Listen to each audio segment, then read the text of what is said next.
Thank you very much. Look, I'd like to also add my acknowledgements to traditional owners of country, and in saying that, it's just delightful to address a group of people in Australia where you know that there are large numbers of elders here and people who actually understand and know country, so it's not just a glib acknowledgement. Dutchie, I'll flick the seat, all right? It's as good as it's going to get.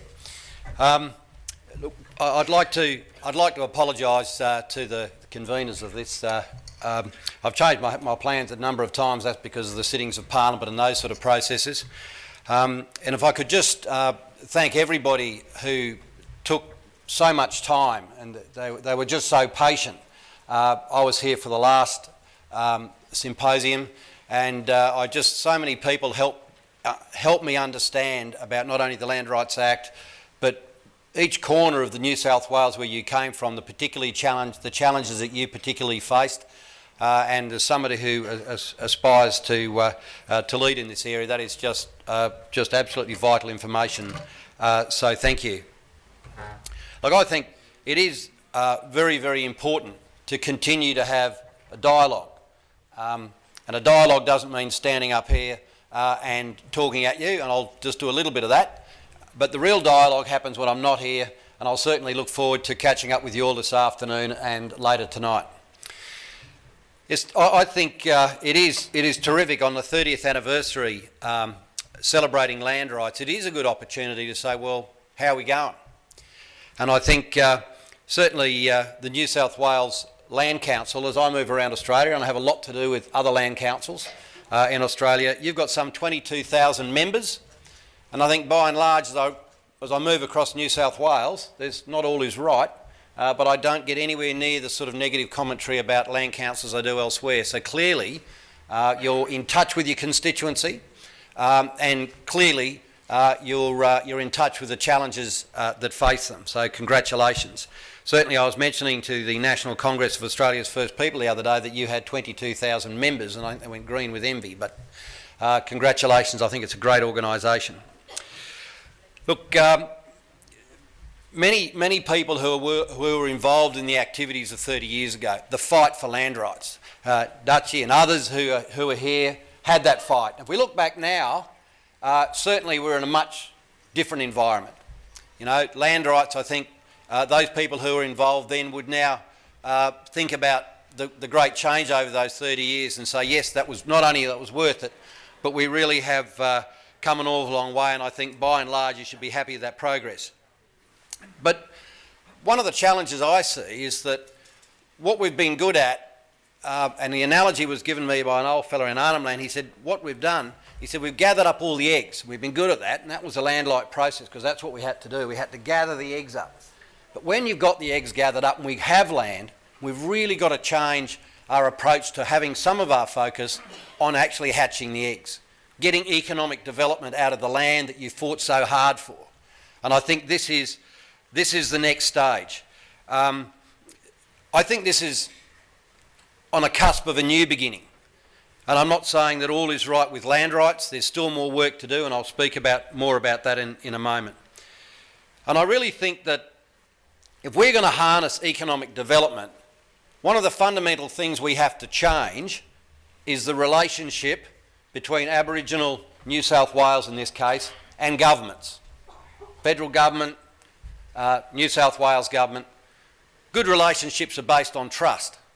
And if I could just have a short anecdote, some of you probably not aware, I was the principal respondent in the native title test case overseas. The principal applicant was a lovely lady and a great friend of mine called Mary Amir.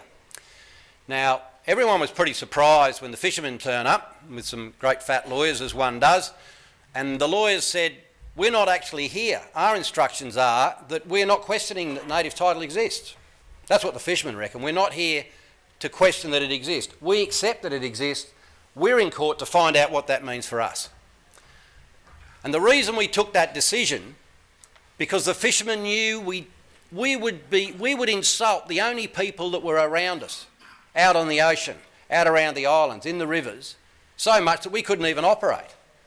And so we knew that the strength of that relationship was really more important as a part of our future than taking some other position that might have been popular or the governments wanted us to take.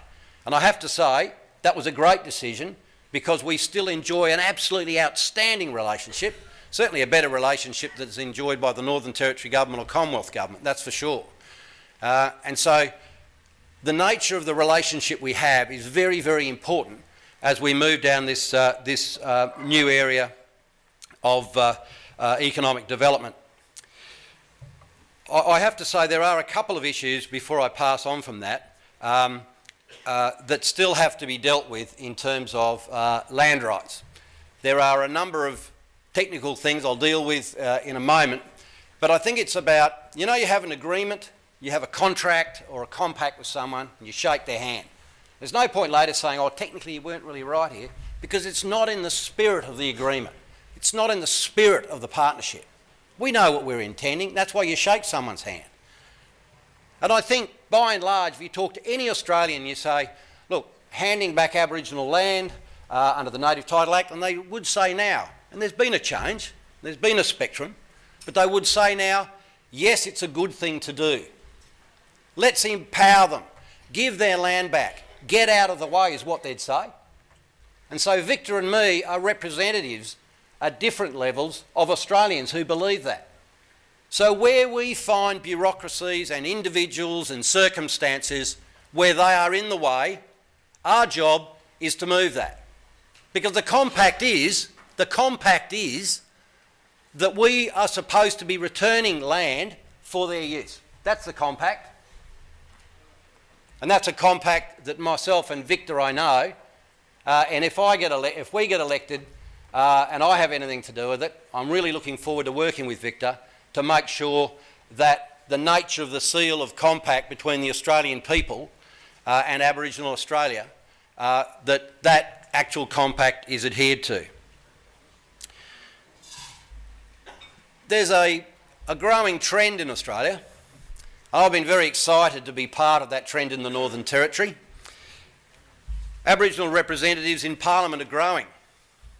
We've got slightly over-representation in the Northern Territory. We've got slightly over 30% of those people who are now in government, in the government, are Aboriginal people, 30% of the population. That's where it should be. And it's not because it's some quota system. And in fact, it's because they add that diversity, they add that experience, and they know what they're doing. And you should be very proud. We stole him, Adam Giles, now the equivalent of your Premier, an Aboriginal man from New South Wales, is the Chief Minister of the Northern Territory. Who would have thought? Who would have thought? Territorians proud to be rednecks. Pretty hopeless 10 years ago, but haven't we come a long way? If we can do that in the Territory, if we can change it around, I think that sort of leadership and that sort of vision can be changed right around Australia. I think Aboriginal voters have been taken for granted by all sides of Parliament for a fair while. I think they were taken fundamentally for granted by Labor because you supported Labor. Why? Because Conservatives generally didn't know where you lived. We weren't even connected at all. At least Labor were vaguely connected. But the trends I'm seeing is they're far better educated about what's going on, and you know that there is a lot of leverage, and I know that from now on you won't be taken for granted, and I think that that is an absolutely great thing. Indigenous affairs has taken a higher priority. I have to say, I share this as a delight with Victor. This is not something I say in politics. Everybody says, what job do you want? They'll go, oh, give me Aboriginal affairs, that'll be great for my career. It doesn't actually run that way. But I think it's changing. I think it's changing. It's changing for a whole range of reasons, but it's changing because a few people are happy to stand up and say, I think this is important. I happen to say, like him, hate him, love him or whatever, Tony Abbott's one of those people. I'm just telling you that because that's my view and I know him well. And he's interested because he's frustrated like a lot of us. He said, why is this so hard? You know, there's all these things we should be doing and we're not doing them. And he's a really practical bloke.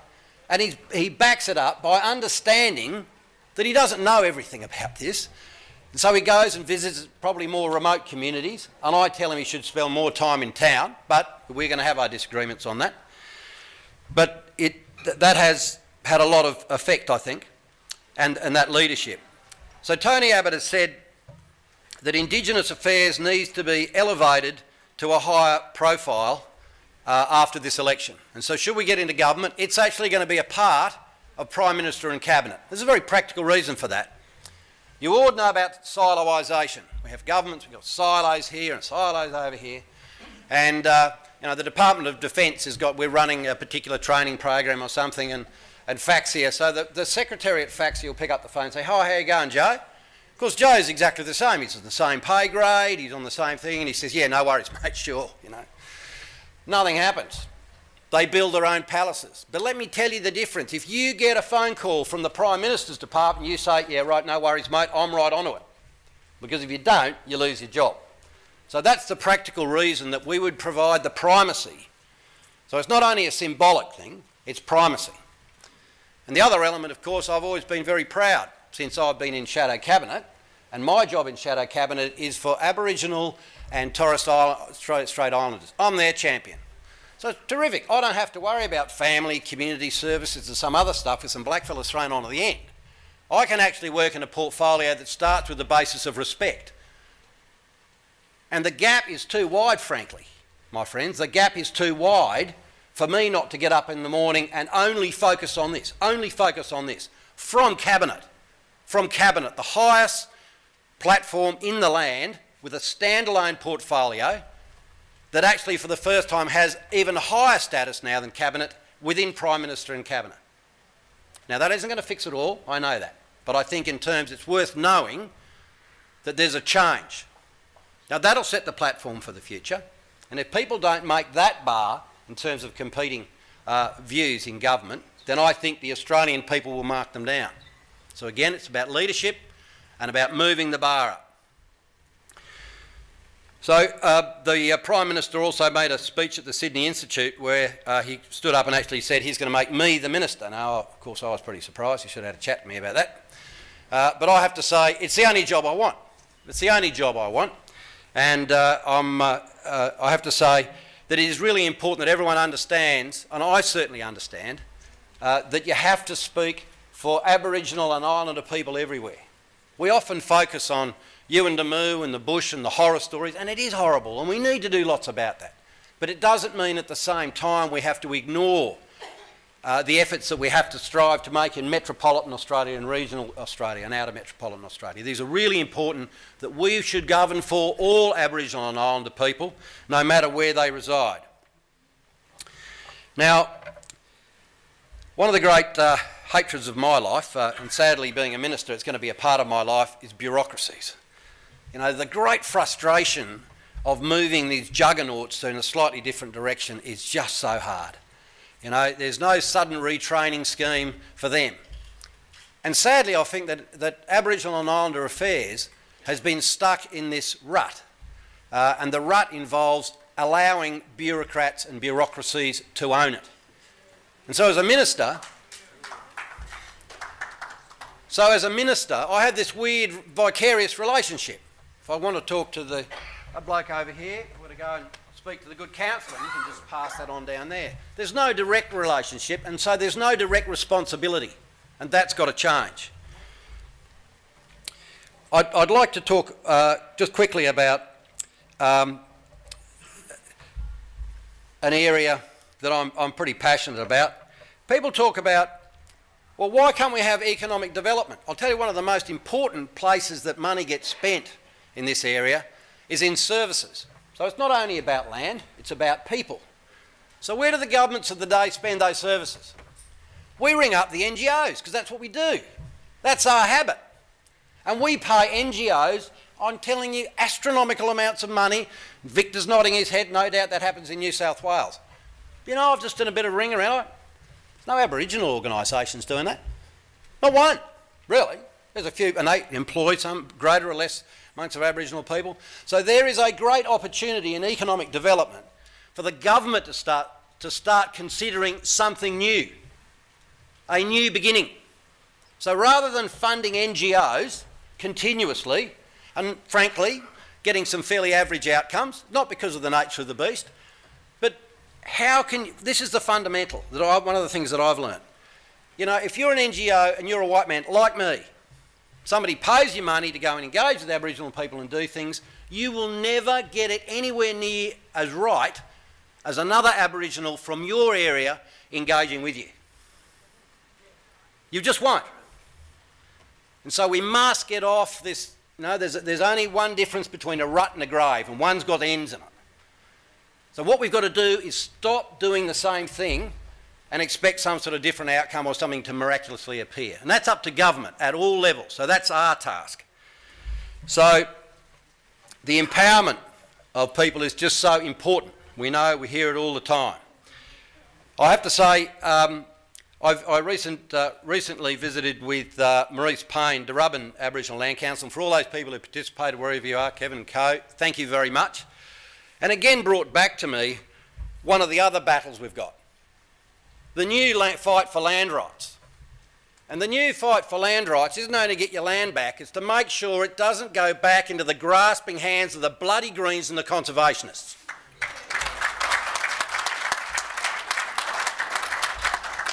There's no doubt in my mind, that country, preserved and beautiful, can have a return. They can have tourism, conservation has a return. But it shouldn't be mandated.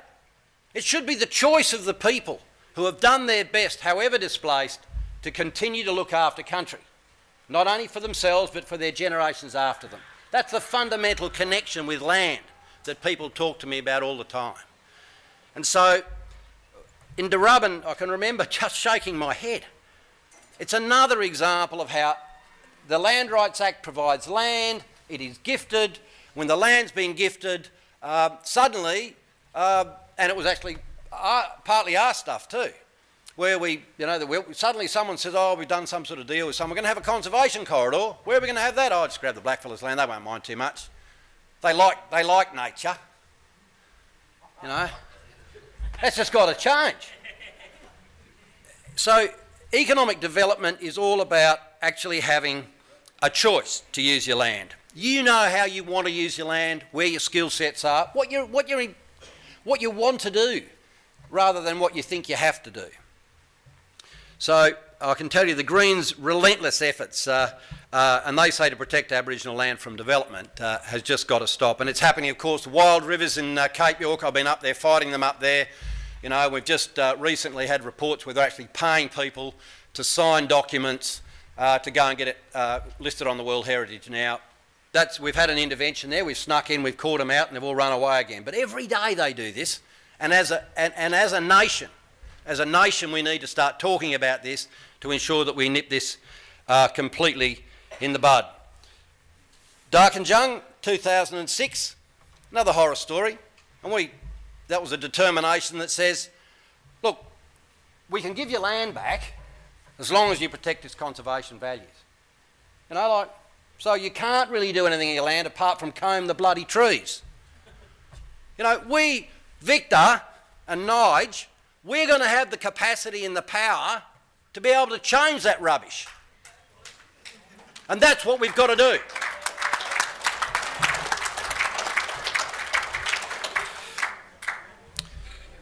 So, there are still some real challenges in terms of delivery of some of the services. In the Northern Territory, my countrymen in the Northern Territory own half of the Northern Territory. They own half of the Northern Territory and they've done that for a long time. Many of them, tragically, are still dependent on welfare. They live in appalling conditions sometimes. They have very, very low levels of educational outcome in NAPLAN. It is just absolutely appalling. I read a report just the other day on the Stronger Futures, and the report is all about how many times you went there and consulted. And then it sort of gets to, well, it's almost like they're actually recording an activity. Oh, we went there and ran on the spot, we did 5 push-ups, but what actually happened? What was the outcome? And it's so hard to find out where the outcomes are. So when governments of the future start measuring, I don't want to be measured by my activity. What do? You go fishing. Well, that's all pretty interesting. Dutch, you would say, well, that's all we knew we were going fishing, mate.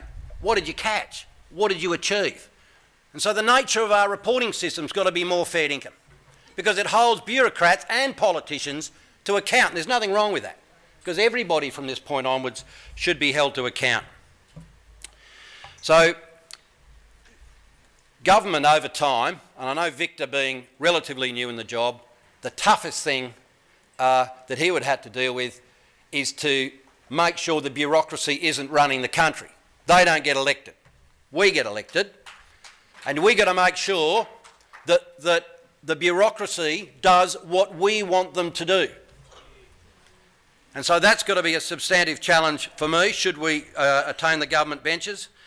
So when I move around this country, the real success stories, they stand out because it's about Aboriginal people doing it themselves. Not because government's given them a handout or government's helped them out. So I think that is a genuine picture that we need to think very much about. As I said earlier, it's about the change in the relationship, the change under which government relate to Aboriginal people, so we can provide real self-determination. It's a word. It means real jobs, not government-paid sort of handouts and mini welfare again. Real jobs that involves real access to your rights to use your land in the way that you choose to use it for your own economic benefit and for the benefit of those people and those children and generations that will follow. So I think it is just absolutely essential that government can move to assist where we can. We've got two roles. One, I've always said, is keep out of the road, because we shouldn't always be in there. That's a very important role. And I think the two others are, we've got to remove the barriers to economic development, and that might be the sort of things I've been talking to Victor about. I get really cranky. Since here was last time, and I listened carefully what my now friends had to say to me there about the handback of land in New South Wales. Now, Victor knows my strongly held views on this. I won't bang on it too much. But there are a bunch of bureaucrats who are simply dinosaurs of Jurassic Park living in plans and lands and planning. And they're still fighting land rights, and they just got to retire. But we'll be discussing things we can do. And they talk about surveying. You can get a bit of Aboriginal land that's actually surrounded on three sides by places whose boundaries are perfectly surveyed. Well, there's 4 pegs actually, you only need 4. So there's a lot of gammon in this. But I have said to Victor that should we be elected, the Commonwealth will sit down with him to see what we can do to help. And I want to go into the details of that, but I think that's very important. So we have a couple of organisations that are absolutely central. I'm sorry to take a little while on this. The Indigenous Land Council and Indigenous Business Australia, they are fundamental tools that were always intended to be able to assist in economic development. So if you're needing to kickstart something, providing training, all of those processes were there. Now, from my view, for those people who don't get out much and follow the Parliament, they will know that I've been giving them a bit of a touch-up over a little while, and I think it's very well deserved. I want them to focus on what they're doing. So I won't go into the details of what they've done. I mean, it's all pretty silly. They just need to be brought back to the particular task at hand. One of them, Dutchie, you asked a question. I almost stuck my hand up to answer it, but there is an answer to your question about rock lobsters and abalone. I would remind everyone, it's a great thing to remember history, is that the Indigenous Land Corporation was formed with the Indigenous Land Fund to ensure that if you didn't quite have the connection to country, and let's face it, down here displacement is a pretty big part of our life, then the Land Fund was there to purchase. The ILC would then devolve that back. Now, I was there with Mary Amir about sea rights. It's no different. It was talking about native title. It was all the same things. I think, for example, instead of allowing coastal communities on New South Wales to continue to fight with fishermen who are lawfully doing their business, you're lawfully going about trying to exert your rights, that the ILC should look at being able to purchase transferable property rights in the terms of quota. And you're lucky because rock lobster and abalone have quota. Now, I'm not saying that that's going to fix it, but I think we should be exploring it. We should be sitting down in a fair income partnership with Victor and saying, well, how can we go about this? Because all of us agree with one thing, sustainability. because that's the way of the countryman. So I think that this is so important that we can refocus ILC and IBA on these sort of processes. There'll be a number of Indigenous affairs policies I'll probably talk about closer to the election. We're really going to focus on the future, and the future isn't a future without education. And I'll be relying on many people here for advice on the minutiae of any changes in terms of delivering education. Again, the future has to be about focusing on results, not more bureaucracy.